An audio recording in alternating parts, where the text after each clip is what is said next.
What's happening, family? Dr. Joe here. Hope everybody's watching is well and blessed. Happy Sunday evening. What a great, glorious, crisp fall day. I don't know where you guys are, city, country, state of the world, but I know down south in Atlanta, it is crisp. It's feeling like fall.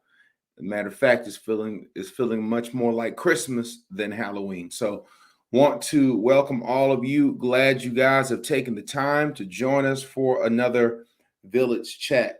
Want to welcome all of you who are going through the process. If you're in the 40-day turnip, if you're in the journey, want to welcome you, as well as to those of you who are not in a process. Maybe you heard about this from a friend, a relative, someone who's in it, and you just want to see what's going on. Well, it doesn't matter if you're in it or if you're not. We want to welcome you to this Village Chat. I'm excited, and let me tell you about Village Chat. For those of you who don't know, I'm Dr. Joe.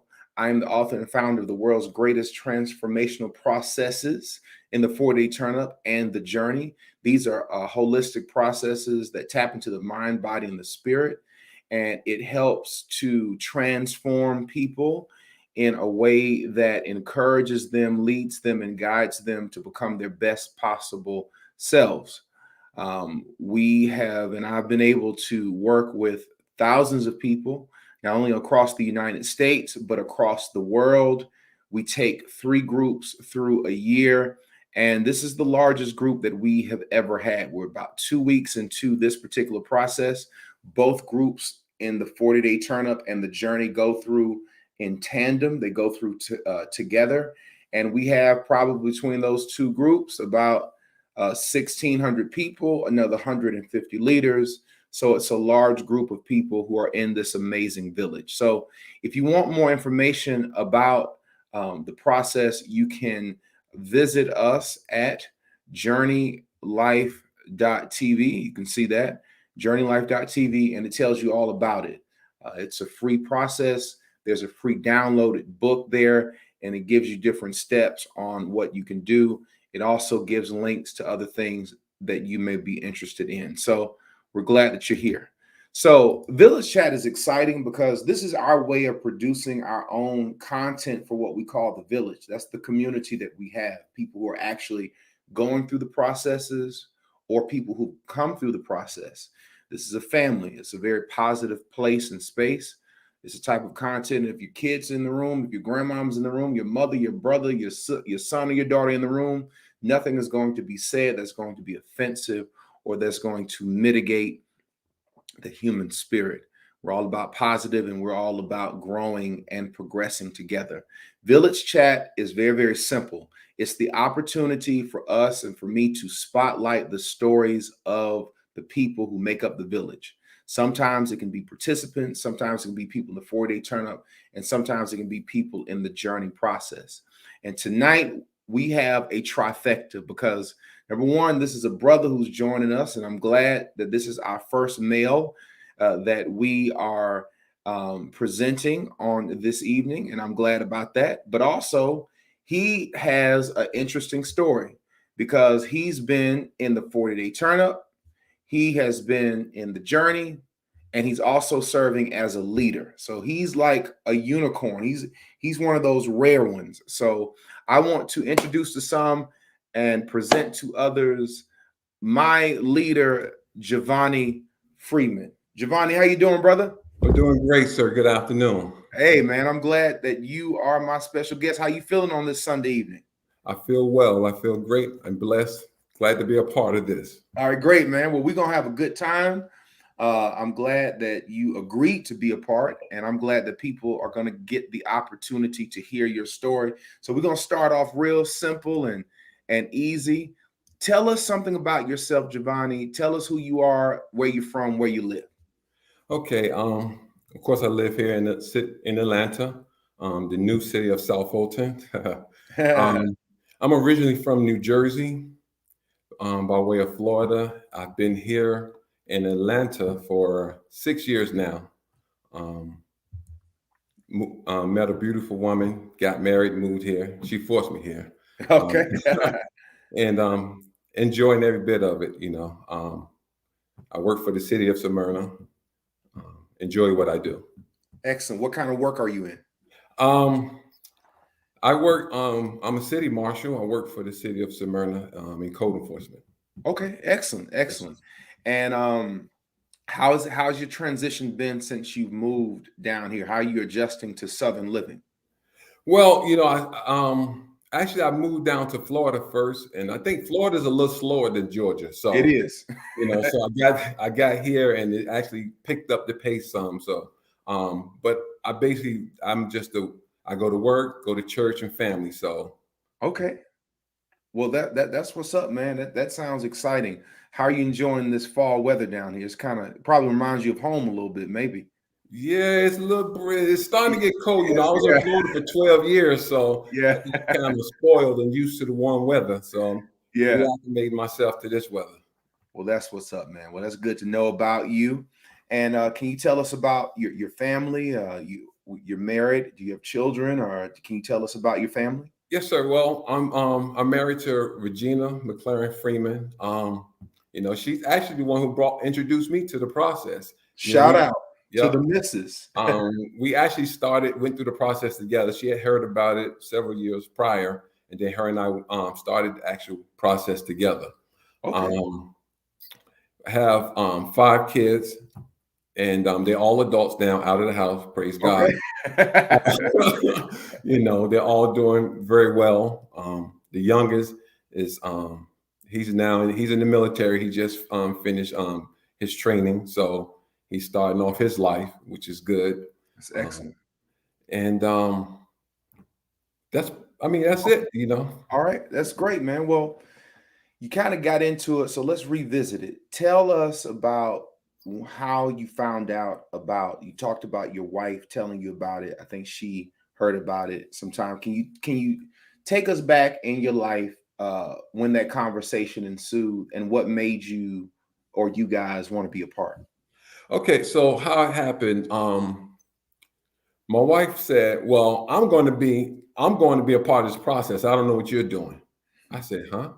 What are you talking about?" So she explained to me, 40-day turn up, and you have to be invited, and you got to be serious about it if you want to be a part of it. I'm gonna be in.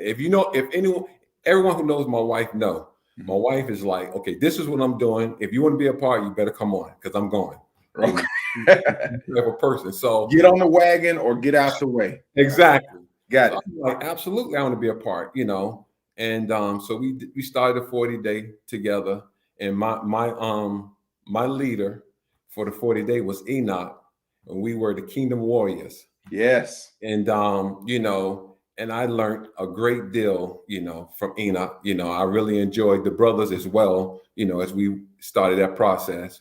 And we kind of sort of keep in touch now. We still have our group meet page, and every so often, we'll, hey, how everybody doing, that type of thing. Mhm. And he planted the foundation, to make me really enjoy. I enjoy this process. I enjoy creating meals. I enjoy, building being creative, putting different things together to make a well-balanced meal. I really enjoy it. My wife and I, we use Sunday as our prep day, Awesome. where we really get in and we prep and create everything for the entire week.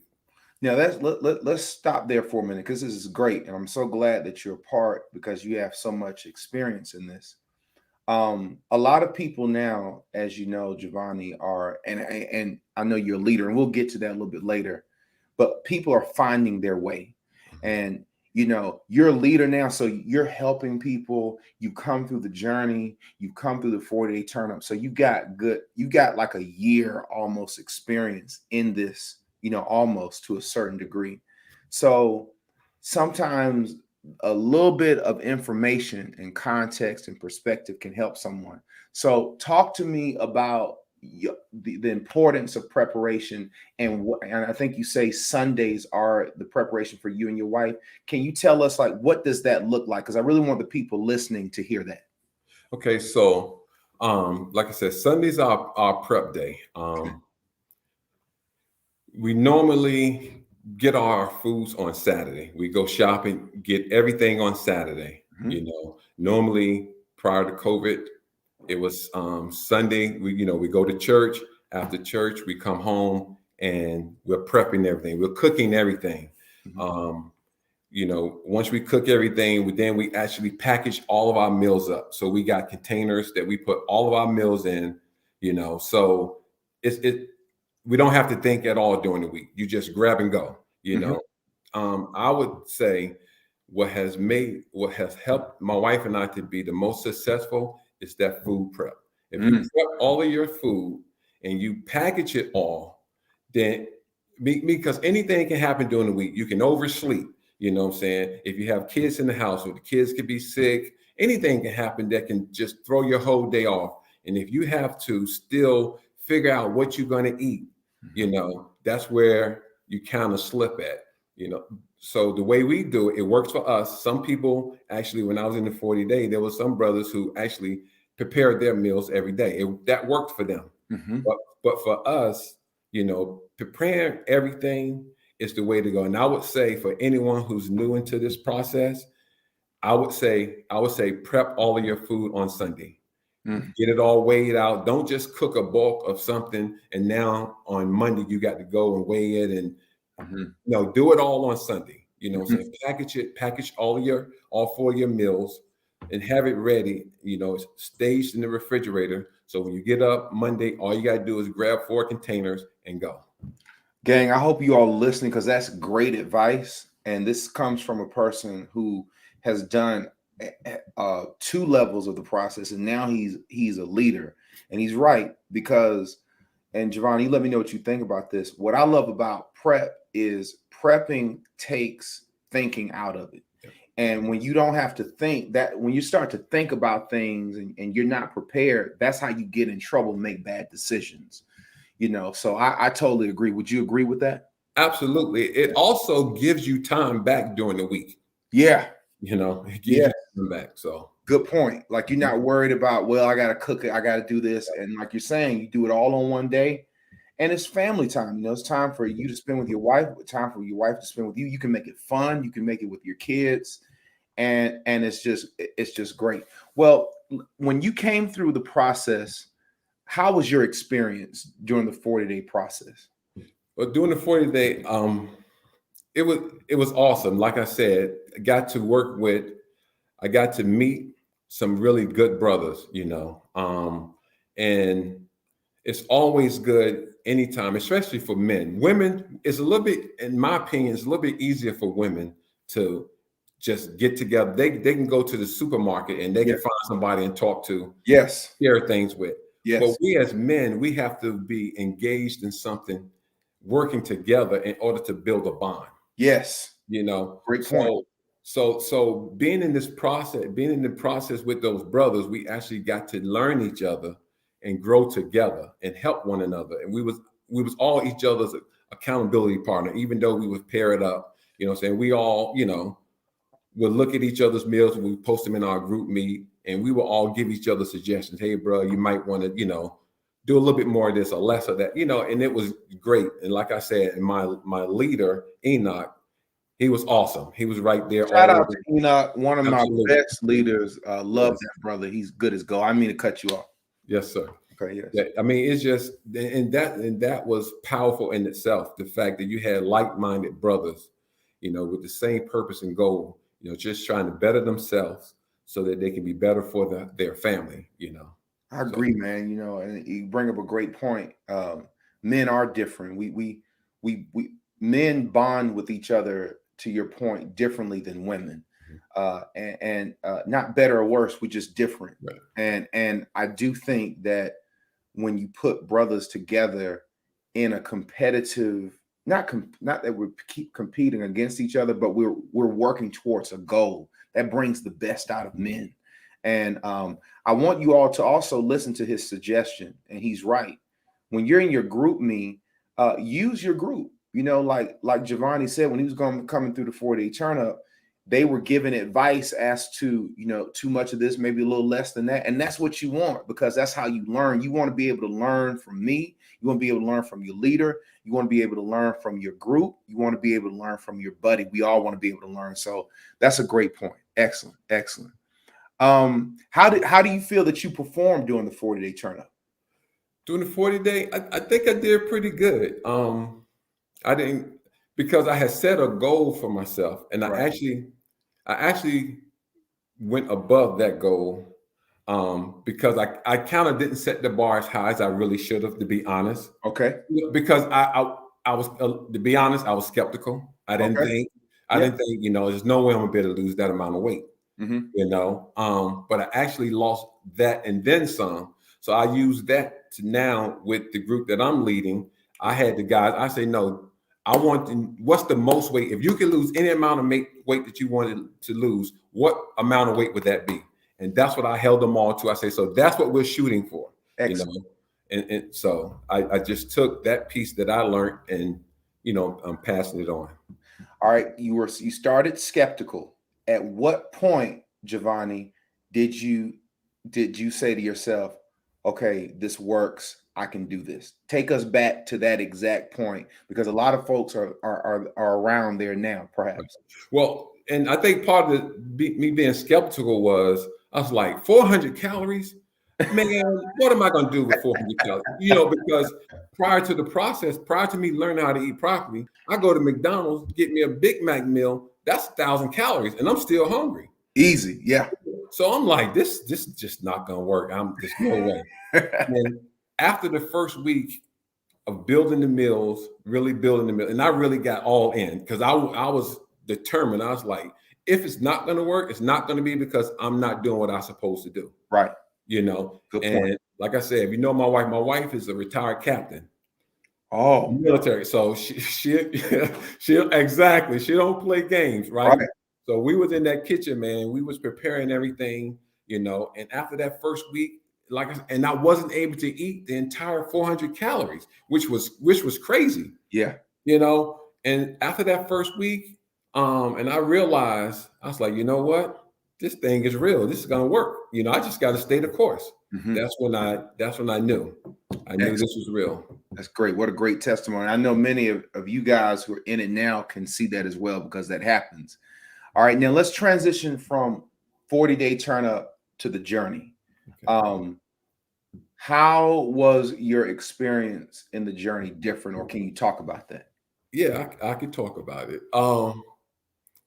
The journey, my leader was Robert Duckett, and we were shout out Robert. We were the Triple Crown. It was awesome. For the people that's in the 40-day, stay focused, do what you need to do. So hopefully and prayerfully, you'll be invited to the journey. The journey is a whole nother level. And I truly mean that.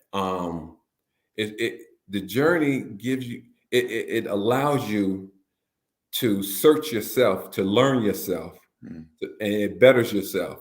In the journey, I got to actually face some things that I had hidden.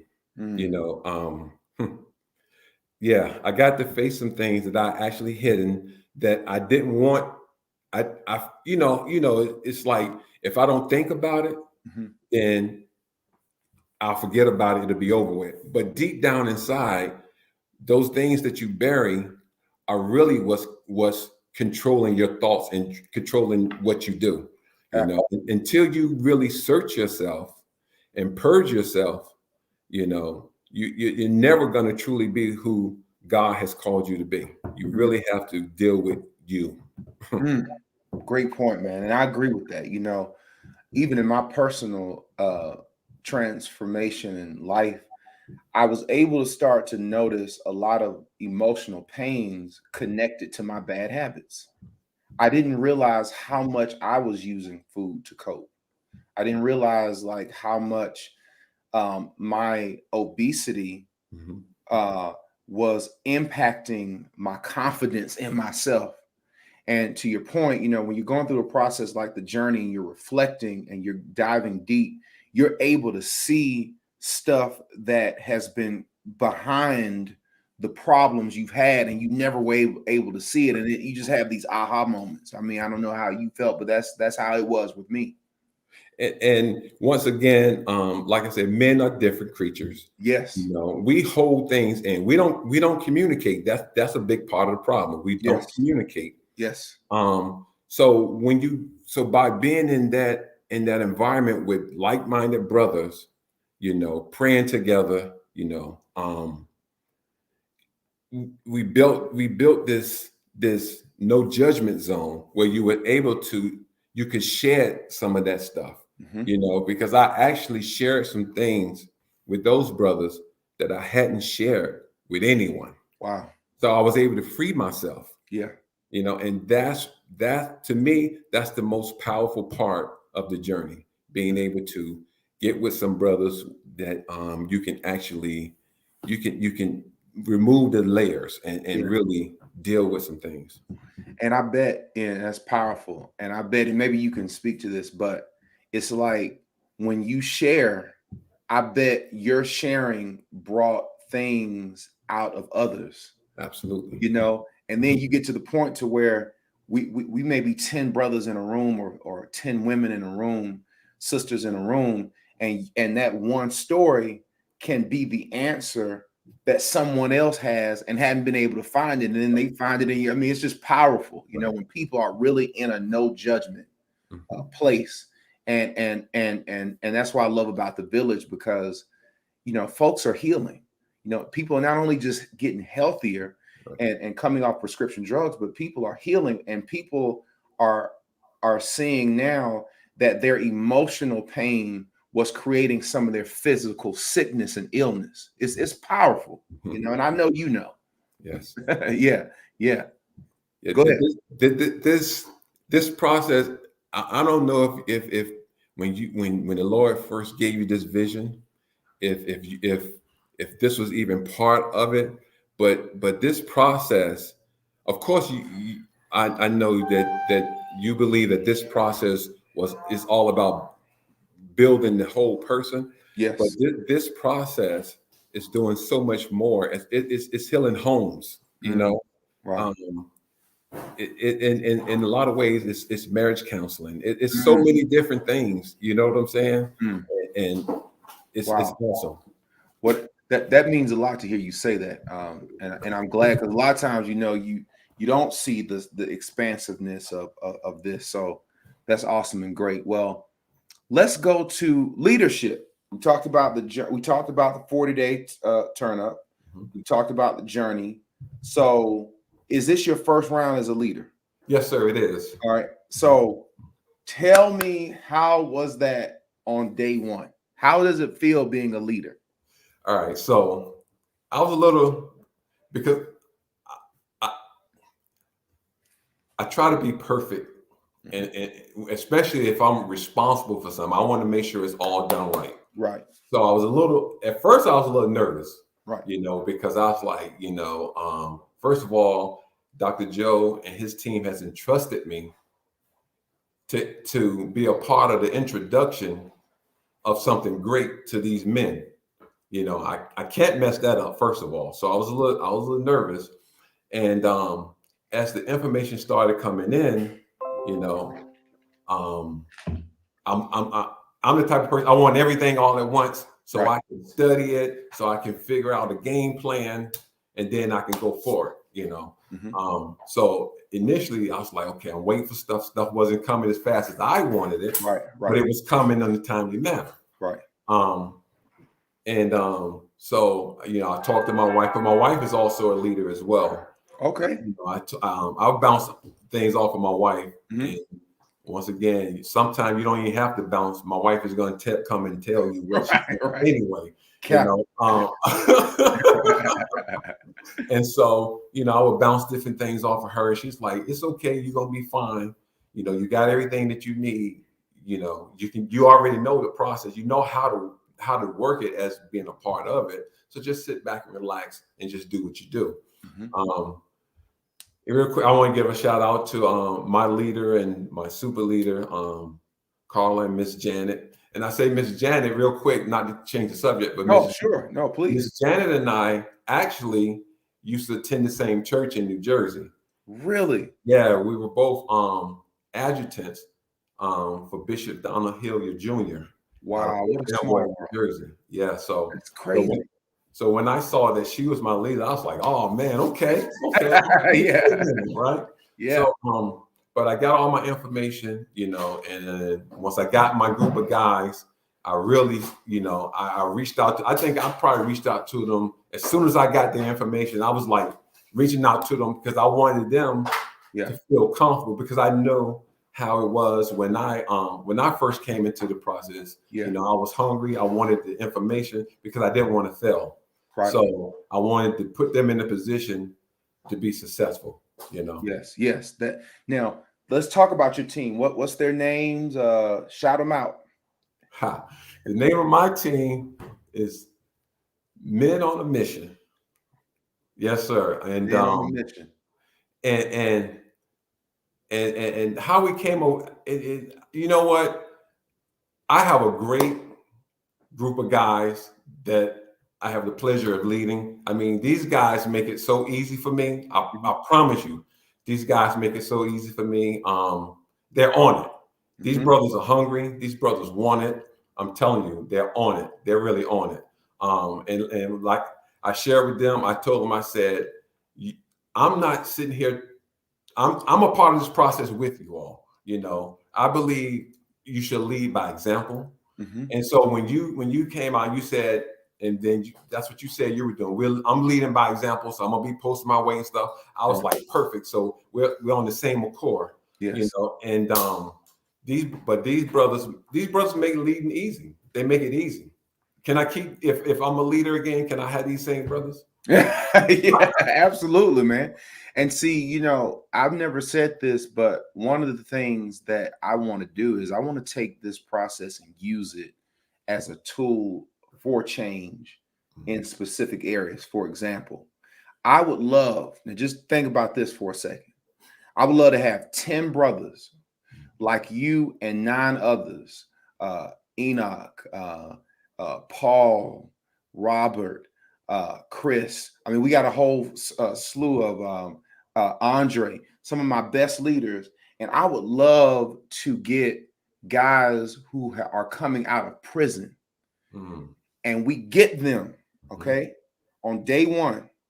We orientate them, we break them up into their groups, and then we have support groups with jobs, things of that nature, because I believe that a process like this, when they're detoxing, when they're learning how to eat, when they're learning how to connect, would heal those brothers and be one of the best incubators of personal growth like never before. That's the kind of stuff I want to do with this, Absolutely, and I think, and another reason why that will be so great, because a lot of those brothers, first of all, they're broken boys. They're broken, yeah. Okay, and they've never had true brother love. They never had true brotherly love. So to be in a process like this where they have brothers, no judgment zone, brothers that are truly there, brothers, that would be so powerful for them, but also for us. Right. Also for us, Yeah, I agree, man. I agree. I mean, that's the kind of stuff I want. I want to use it for a tool. I want to use it and it's crazy because Jovonnie, this round, the millennials are killing it. I mean, it's like, hey man, you got something that's reaching men, all right, Black men, which I'm so proud of. Not that Black men are any better than any other race, because God made all of us. But what I'm saying is that's my community. And it means a lot to me when I see brothers like yourself who are getting value from a process like this. Not only men like you, but men who are older than you and young men in their 20s. So it's like, when you start doing things that's bringing value to the individual, to the soul, you start transcending generations, you start transcending age, you start to transcend socioeconomic status, so it's just great. How has being a leader helped you in your personal transformative process? It actually, me being a leader, it actually it's putting me on my toes, because I'm gonna be honest. Prior to me becoming a leader, I kind of slipped a little bit and gained a couple of pounds. Yep. That, you know what I'm saying? Yep. But now, because I have to be accountable to my brothers Yes. who I'm leading, it's forcing me to step my game up. Yes. So, And so you see how I feel. Absolutely. And see, gang, I want you all to understand this. This is like a siphoning of energy. Like, for example, with you, Jovonnie, how many brothers you got in your group? I have 11. You got 11 guys in your group. So you got 11 other men who are looking to you for information, for leadership, guidance, support, reiteration, or whatever. And as a man, you can't tell 11 grown men what to do and you not doing it. Right. It just doesn't work like that. Not with us. And not to say that it works like that with women, but it just doesn't work like that with us. But see, that's a great value for you because, to your point, it forces you to refine yourself. Right. And that's how it is with me. I want to keep growing. I want to keep getting better. I want to keep refining this process. I want to keep finding the mistakes that I'm doing and undo them so we can be even better. And the only way to do that is it starts with me. So, it's the same thing. It's just in a different type of context. So I know you get that. Yes, sir. Absolutely. Yeah. Yeah. All right. I want to ask you this one closing question. If someone is coming through the 4-day turn-up and they are feeling like, I'm just not getting it like I want. I see other people getting this result. Maybe I don't have the result that I want. And they're a bit kind of down on themselves. What information would you give that person? First of all, just trust the process. Like I had to tell one of the gentlemen that's in my group, just trust the process. You're not going to understand everything. Everyone's body is a little different. It works differently. Some people, as soon as they start, the weight just started falling off. Yep. And some people, it take a little while, but as long as you work the process, do what's asked of you, you'll see the results. Just stay in there. Don't quit, because you could be right at that threshold to where tomorrow, the results are going to start, but you quit today. Yep. So you never get to see it.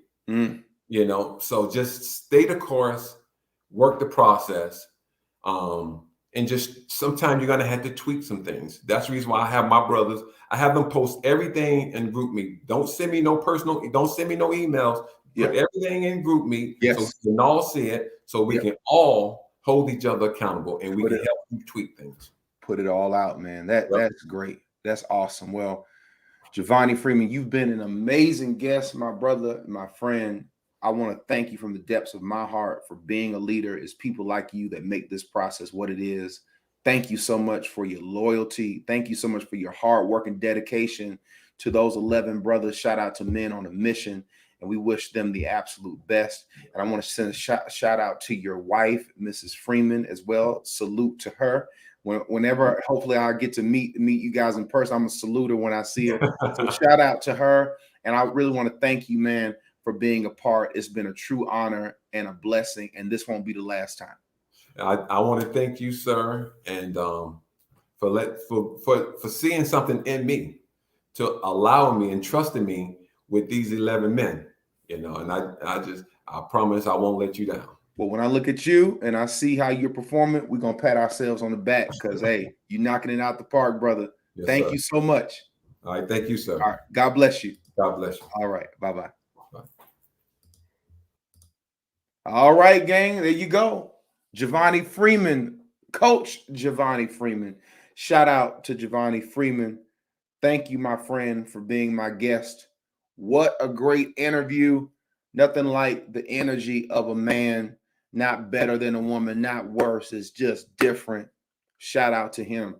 Man, it's so much that came up in that conversation that we really need to unpack. And, I could sit here all night and do it. But what I want you all to understand is transformation and where you are. I've been there. Okay. I've been there at every point. And what I love about this is it's like trying to figure out a million-piece puzzle. Because I'm always asking myself, how can I be more effective at helping people transform? You know, what can I do? How can I make it better? How can I be more clear without putting chains and obstacles that are in my mind atop of it? Meaning what? There are a lot of people that told me I couldn't do what I'm doing now unless I charged money. There are a lot of people that told me I couldn't do what I do now if I didn't have investors giving me large sums of money. And see, what happens is people project their own inabilities onto you. No, it's not that I can't do it. You can't do it. And people do that all the time, you see. So I don't sit around here trying to say, well, I don't have this, I don't have that. No, how can I get better at it? And what I've learned is it always starts with me. It starts with me refining myself, and then the Lord will give me a revelation about something, and I can take it and then I recapitulate it and teach you. That's how, because I'm not there. I'm not anything different from you. I've just been doing it longer, you know. Now, right before I got on tonight's interview with Brother Jovonnie Freeman, a young lady, I think her name is Sarah. Please forgive me if this is not her. Because I read all of y'all's posts. Sometimes I may not be able to comment on all of it, but I read as much of it as I can. I was reading one of her posts, and she made a post. She said in the comment section of one of the groups, she said, I have learned. I think I asked a question about what have you learned about yourself. She said, I have learned, and I want y'all to listen. I have learned that small adjustments can lead to big results. I'm paraphrasing. And when I saw her, I almost fell out my chair, and I even responded. I'm like, yes, this is it. This is it. And you all have to listen to me. A lot of y'all who are on the cusp, and you're right on the precipice of huge results. You're not that far away. You're a tweak here, a tweak there away. And what happens is, it's not that you have to make a huge change, but it's that you need to make a small tweak and stick to it over time. I'm telling you. One of the things about this process is there's a bit of the unknown. There are certain things in life nobody thoroughly orientated you about. For those of us who have children, when you brought that newborn son home, when you brought your newborn daughter home, whatever you had, nobody gave you a manual. When you got married and you got in your first argument or you had your first issue, nobody gave you a manual on how do this, do this, do this, do this, do this, and get out. Nobody gave you that. When you lost that loved one suddenly, no one had a book or words or a YouTube video that took all of your pain away. There are some things in life that you got to figure out on your own. That's a part of it. I can't sit up here and give you every single solitary thing that you need to do to get the results that you have to get. But what I can do is I can create an environment so you can find it. I can give you direction. I can lead you in the major categories. Your meals don't need to exceed this amount of calories. You need to be eating these types of foods. You need to be avoiding these types of foods. You need to be exercising like this. Your water intake needs to look like this. Your consistency needs to look like this. You don't do this, do that. That's what we can do. And we can create an environment of not only guidance, but support. You see, leadership, accountability. But there's some things you have to figure out on your own. You see, you may be in your group and you see such and such is doing this, or such and such is doing that. And then you try it and it doesn't work for you. Keep on tweaking within the confines of the instructions. Don't deviate from what I'm telling you. I'm telling y'all, proteins, carbs, and fats. Don't have a veggie plate. I didn't tell you that. You need a protein, a carb, and a fat. There's a reason for that, and you're going to learn all of it. Stick within the guidelines, but tweak it until it works. And let me tell you something. That is a great thing. Because when you get it, you got it. Next week's masterclass is going to help you with that. But this week, I need y'all to be hitting and mastering 80-20. Mastering 80-20. Let me tell you something else that I came to a realization of. Something interesting about seasons.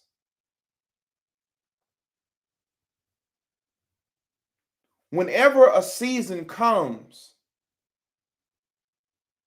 it has already been in a state of becoming. Stay with me. Let me say that again. Whenever a season comes, it has already been in a season of becoming. Have you noticed how God has created all things? And how God created the seasons? Everything is gradual. Everything is in a constant state of change and movement. So by the time fall got here, fall was already coming before it arrived. Right now, we are in the season of fall, but winter is already in the process of being formed in the fall. This tells us a lot about our Creator. And when you look around you, you'll see this being recaptured in so many different ways. When you fall in love with a person, you don't wake up and just have those feelings. It's a gradual process of becoming. See? When you become successful in life, you don't wake up one morning and just all success comes. It's a gradual season of becoming. It's the same way with you and I. A lot of y'all are like, well, I've been despondent. Well, my blood pressure is still unstable. You've been in this for 2 weeks.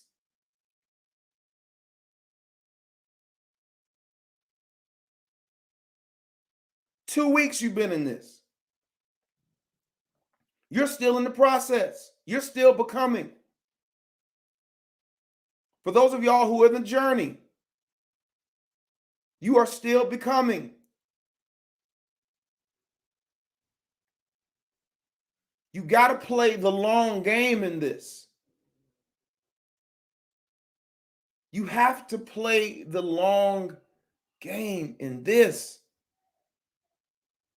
Have y'all ever seen, let me tell you what I am to you. Let me tell you what I am. Let me tell you what my leaders are, leaders like Jovonnie and other great leaders, male and female. Let me tell you what my team is like. How many of you in the comment section, let me know if you've ever watched a car race on television? NASCAR, Formula One. Have y'all ever watched that?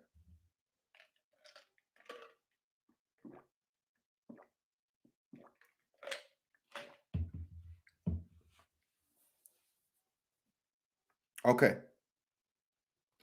Have you ever seen when the car is at the pit stop and they're refueling they're refueling the car, they're putting on fresh tires, they're wiping the windshield off, they're addressing whatever issues in the car. And then the whole crew comes out and gets all around that car and they start to push. Then the car's off and running. That's what I am to you. The driver has to finish the race,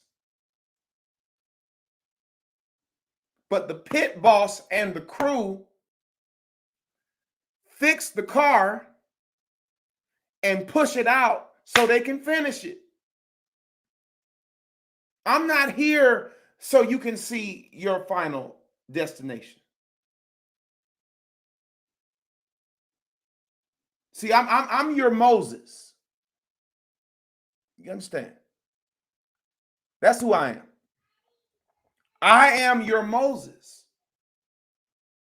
What did God do? He called a man by the name of Moses to have a specific task for a specific group of people. Moses was born a Hebrew,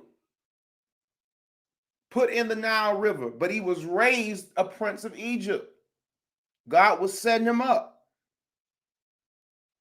And so you can't sleep on God, because a lot of times your logistical location has a lot to do with your spiritual destiny.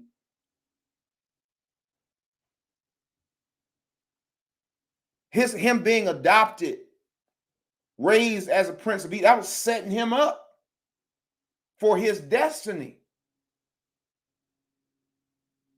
See, a lot of times in life, we sit around here complaining, well, I was adopted, or I didn't know my mom, I didn't know my dad, or I had this problem. You never know how your physical, logistical situation has everything to do with your spiritual destiny.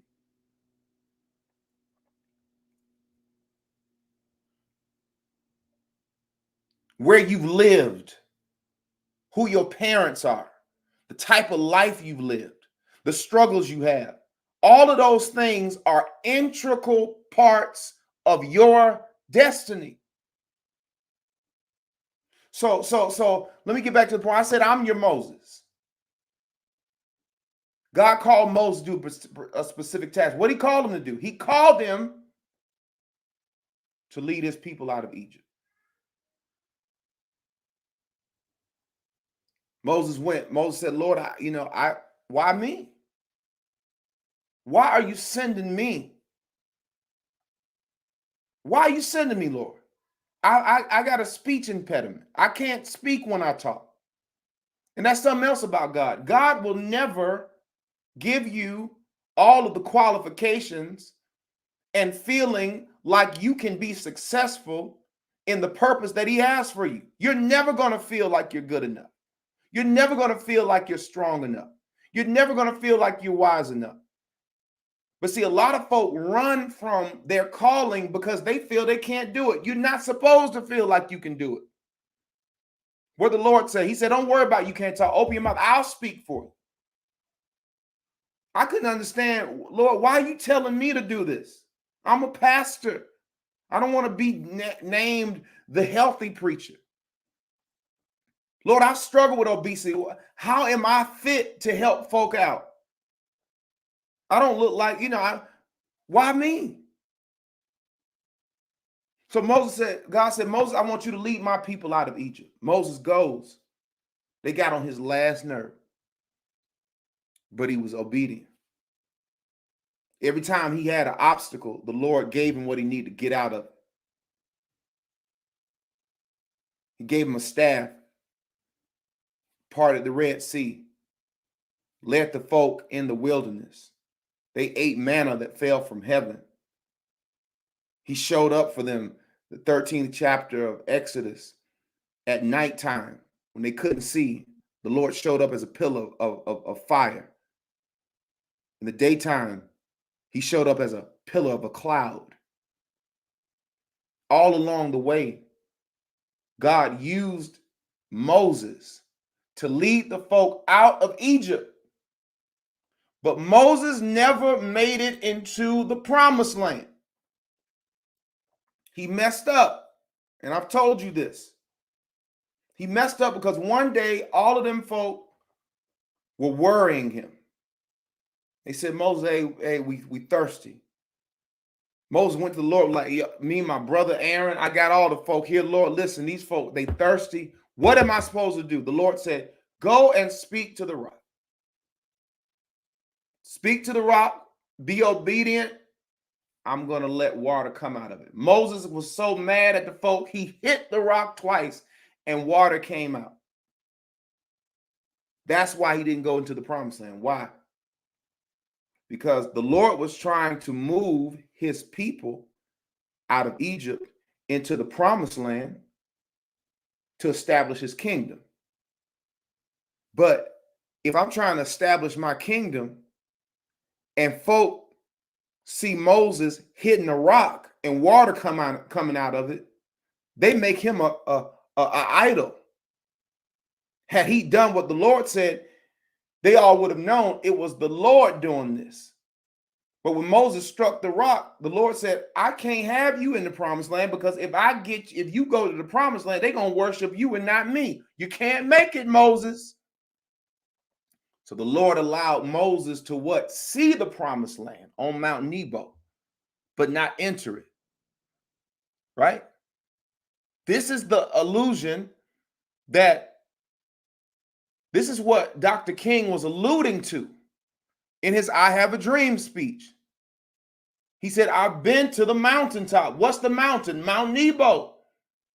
That was the mountain that he saw the promised land. But he said, I may not get there with you. You see, Dr. King was making a spiritual illustrative language and symbolic language to Moses, leading the folk to a point, but not going in the promised land with them. How did they get in the promised land? The Lord had to raise up another leader in the name of who? Joshua. It was Joshua who led the people into the what? Promised land. Who am I? Moses. I try to take you out of the flesh pots of negative thinking, out of chains of depression, out of the shackles of poor eating, lack of discipline, no structure. I've tried to give you the format of how to eat, what to do, what not to do. I've tried to teach you the pre-work. I've tried to give you all of the master classes, giving you programming so you can see the same message being reiterated from all different sides. If it's participants in the 4-day tournament, if it's the journey, if it's leadership. But I can't get to you. I can't take you to the promised land.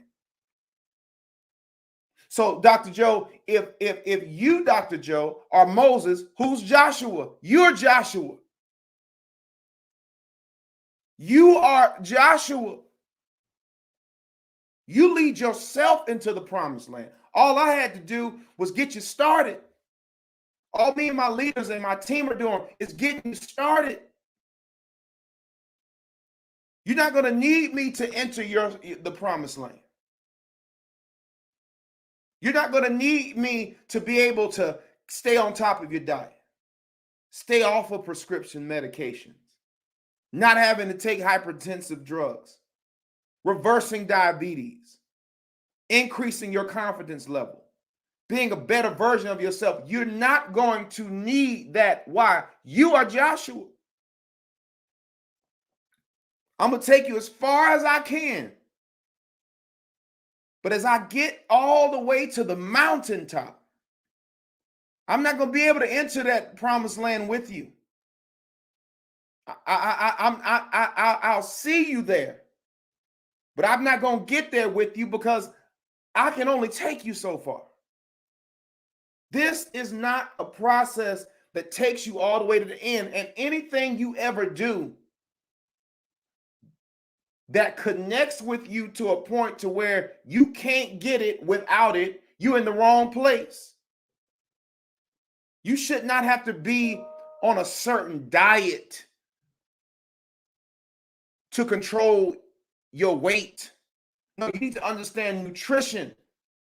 So the true person that controls your weight does. That's you. That's your mindset. That's your thinking. Do y'all feel what I'm saying? So you're Joshua.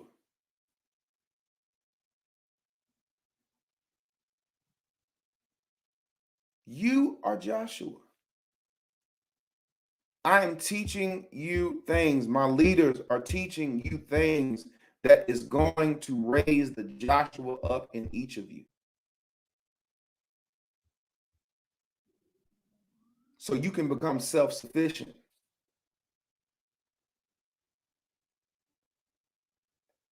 Because when the children of Israel got into the promised land, when they got there, they had a whole nother set of issues. Battles, invaders, enemies. That's when you start to see when you read in the Bible, Samuel, Kings, the story of David, you see all of the people that were rising up against the kingdom. See, once you get to the promised land, you're going to have your whole nother set of problems, whole nother set of issues. But what I'm teaching you needs to be a cornerstone of your life forever. Never abandon what I'm teaching you. When I was growing up, my parents taught me what? Don't lie. Tell the truth. Keep your hands to yourself. Always to trust and depend on God. Be wise with your money. Treat people right. These are cornerstones that I am to never neglect. And as a man, what am I still trying to do? Not lie. Be truthful. See, the things that you see in me that you may like or find attractive in terms of a spiritual type of way, that's because my parents raised me right. Never start something and you don't finish it. My old man always taught me, son, always treat people right. He told me, he says, when you treat people right, the people will take care of you. God will take care of you. He said, even when people do you wrong, don't worry about it. Always treat them right. These are values that I have never forsaken, that I'm trying to take to instill into my own and our own children. What I'm instilling in you now are tenets, listen to me, that you should never abandon: discipline, structure, eating as you are, drinking water, exercising, movement. All of these are tenets that you never need to neglect. Let me say this and I'm done. Say this and I'm done. Folks say, well, Dr. Joe, I got a problem. What's your problem? When I eat, I'm hungry when I get through. What do? Do nothing different, but have a new understanding. For those of you who eat and you still feel like you want to eat more, think for years you have conditioned yourself to eat until you reach a certain emotional state. Think about it. You want to feel full. So you've trained yourself to eat a certain volume of food regardless of what it is or how it's combined or how many calories are in it, until I have a certain emotional manifestation, feeling full. So now when you're in this process, you're still subconsciously trying to eat until you have a certain emotional experience. So an act of eating that should be disciplined and that should bring power, energy, and stability to the body is something that has been perverted to where you are eating until you have a certain feeling.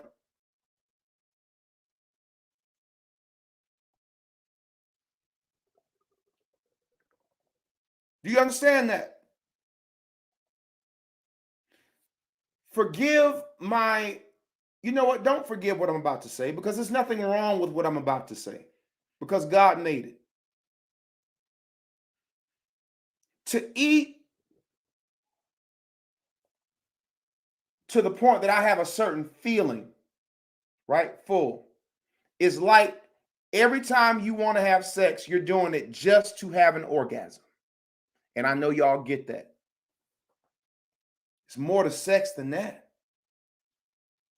It's spiritual. It's binding. It creates bonds. It allows two entities to become one. It allows two different entities to have expressions of each other's soul. To say that all I'm having sex for is an orgasm reduces what it is. So if you're eating and you still feel, oh, I'm not full, you got to retrain yourself.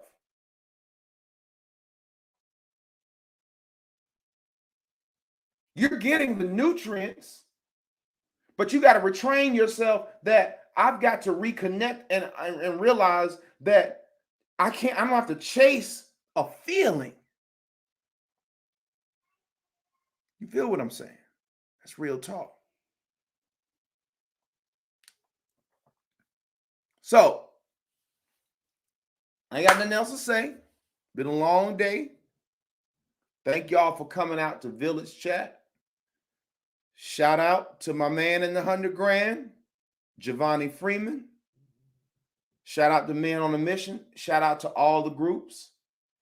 In the morning, I will have your weekly statistics. Remember, gang, tomorrow, what did I say? Every Monday, it's not just a new week, it's a new dimension.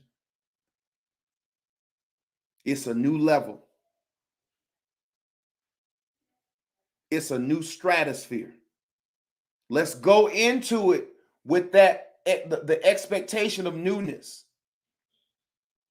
Stay in the race. Keep your consistency. I'll post sometimes in the morning about when I'll be going live to give you plenty of time. I love you guys. Have an amazing night. Be well, be blessed, and God willing, I'll see you in the morning. Peace.